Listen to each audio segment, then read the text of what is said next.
আপনারা বসেন দি পেয়ার পদ্ধতিটা কি এটা আমার বাড়িটা ওই যে আমার দেয়া লাগবে না ওই যে আমার বাড়িটা ওই যে আমার বাড়িটা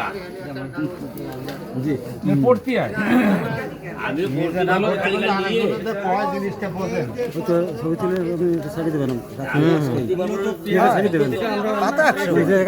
ছবি তুলে ছাড়ি দেবেন ইনশাআল্লাহ ও তো হবে পার্সেন্ট হিসেবে মানে যে মানে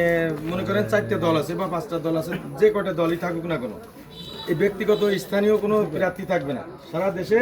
একটা মার্কার উপর ভোট হবে মনে করেন একটা দল 30% ভোট পাইছে বা 10% ভোট পাইছে তার সংসদের প্রার্থী এমপি পাবে আছে 10% হলে 30টা প্রার্থী পাবে এরকম করে যারা ওই যে আমাদের ভোট পাওয়ারও সম্ভাবনা থাকে না কারণ এই পেয়ার পদ্ধতি হলেই কোনো ভোট সব ভোটের মূল্যায়ন হয় মনে করেন দাঁড়িয়ে পারলাম আমরা দাঁড়িয়ে পারলাম প্রচার যেহেতু করতেছি এই মার্কার কথাই বলি অন্য কথা বলে দেখা গেল